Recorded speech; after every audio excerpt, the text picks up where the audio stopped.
പുതിയ വീഡിയോയിലേക്ക് എല്ലാവർക്കും സ്വാഗതം. ചെടികൾ ഏതായാലും പൂച്ചെടിയോ പച്ചക്കറി ചെടിയോ ഏതായാലും നമുക്ക് അതിൻ്റെ വളർച്ചയ്ക്ക് അത്യാവശ്യം ചെയ്യേണ്ട, ആഴ്ചയിൽ ഒരിക്കലെങ്കിലും ചെയ്യേണ്ട ഒരു കൃഷിപ്പണിയാണ് ഇതിൻ്റെ ഇടയിളക്കുക എന്ന്. ഇതിൻ്റെ ശരിയായ വളർച്ചയ്ക്ക് എപ്പോഴും എന്നല്ല, ആഴ്ചയിൽ ഒരിക്കലെങ്കിലും ഇതിൻ്റെ ഇടയിളക്കി കൊടുക്കണം. എന്നാലേ വേരോട്ടം സാധ്യമായി. ചെടി എത്ര നമ്മൾ വളം ചേർത്തിട്ടും കാര്യമില്ല. ഇടയിളക്കാതെ നമ്മൾ അതിൻ്റെ ചോട്ടിൽ കൊണ്ടുപോയി ഇങ്ങനെ എന്തെങ്കിലും വളം ചേർക്കും.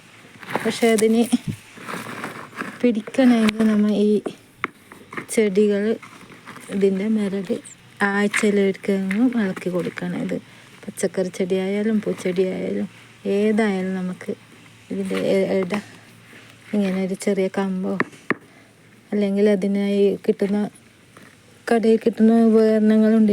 ഇടയിളക്കി കൊടുക്കാൻ വാങ്ങാൻ കിട്ടും അങ്ങനത്തെ ഉപകരണങ്ങളെല്ലാം. അത് വാങ്ങിച്ചോ അല്ലെങ്കിൽ ഇങ്ങനെ കമ്പ് മൂർച്ച കൂട്ടി മൂർച്ച കൂട്ടിയിട്ടായാലും ഇങ്ങനെ ഇടയിളക്കി കൊടുത്താൽ നമുക്ക് ഇങ്ങനെ മണ്ണിങ്ങനെ ഉറച്ചിരുന്ന് അത് വേരോട്ടം സാധ്യമായില്ല. ഇപ്പോൾ നമ്മൾ എത്ര വളം ചേർത്താലും അതിൻ്റെ വേരോട്ടം നടക്കുകയില്ല. അപ്പോൾ നമ്മൾ അത് ഇങ്ങനെ ഇളക്കിയിട്ട് കൊടുക്കണം.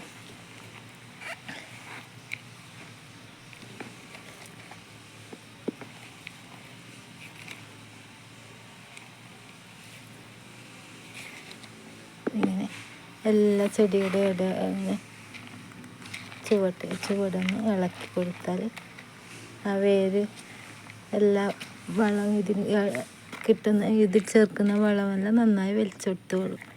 എന്നാലും ഇതിൻ്റെ ശരിയായ വളർച്ച നടക്കുകയുള്ളൂ. അല്ലെങ്കിൽ അത് വേരിങ്ങനെ ഈ മണ്ണിങ്ങനെ ഉറച്ചിങ്ങനെ ഒരു സിമെൻറ്റ് പോലെ ആവുന്നില്ലേ. പിന്നീട് നമുക്ക് ആവശ്യാനുസരണം അതിൻ്റെ കൂട്ടത്തിൽ മണ്ണോ ചകിരിച്ചോറോ വളക്കൂറുള്ള മണ്ണ് മീതെ കൂടി ഇട്ട് കൊടുക്കാവുന്നതുമാണ്. വെണ്ടയുടെ ആഴ്ചയിലേക്ക് ഇളക്കി കൊടുക്കുന്നതുകൊണ്ട് ഇതിൻ്റെ മറ്റൊരു പുല്ലോ പൊടിയോ ഒന്നും വളരുകയില്ല.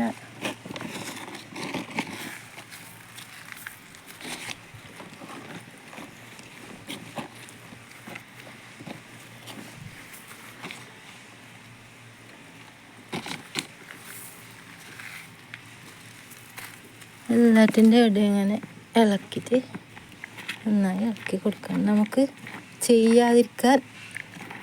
കൃഷി ചെയ്യാതിരിക്കാൻ പല കാരണങ്ങൾ എക്സ്ക്യൂസും ഉണ്ടാവും. പക്ഷെ കൃഷി ചെയ്യാൻ നമ്മുടെ മനസ്സ് മാത്രമേ, നമ്മളെപ്പോഴും ഇങ്ങനെ എൻഗേജ് ആവാനും മനസ്സിൻ്റെ ഒരു സന്തോഷത്തിന് നമുക്ക് ഈ കൃഷി ഒരു നല്ലൊരു ഉപാധിയാണ്. നമ്മുടെ മനസ്സിങ്ങനെ വിഷമങ്ങൾ എല്ലാ മനുഷ്യർക്കും ഉണ്ടാകുന്ന ഒന്നാണ്. വിഷമങ്ങളും മനസ്സമാധാനം ഇഷ്ടപ്പെടുന്ന അവസ്ഥയും എല്ലാവർക്കും ഉണ്ടാവും. അപ്പോൾ നമ്മിങ്ങനെ ഓരോരോ കൃഷിയിലോ എന്തെങ്കിലും കാര്യങ്ങൾ നമ്മൾ മുഴുകിക്കഴിയുകയാണെങ്കിൽ നമുക്ക് നമ്മുടെ മനസ്സിനെ ഒന്ന് സാന്ത്വനപ്പെടുത്താൻ കഴിയുകയും ചെയ്യും. നമുക്ക് അതിൽ നിന്നുള്ള ലാഭമെടുക്കാനും പറ്റുമല്ല.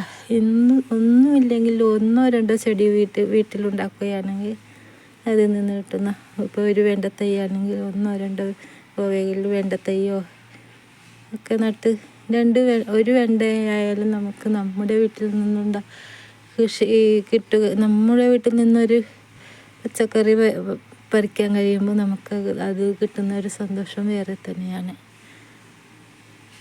അതിപ്പോൾ നമ്മുടെ കയ്യിൽ എത്ര പൈസ ഉണ്ടായിരിക്കും. പക്ഷെ നമുക്ക് ഈ കടയിൽ നിന്ന് വാങ്ങുന്നതിനേക്കാൾ നമുക്ക് വീട്ടിൽ ഒരു ചെടി എങ്കിലും 1-2 ചെടിയോ കഴിയുന്നവർക്ക് അധികം ചെടികളെല്ലാം വളർത്തി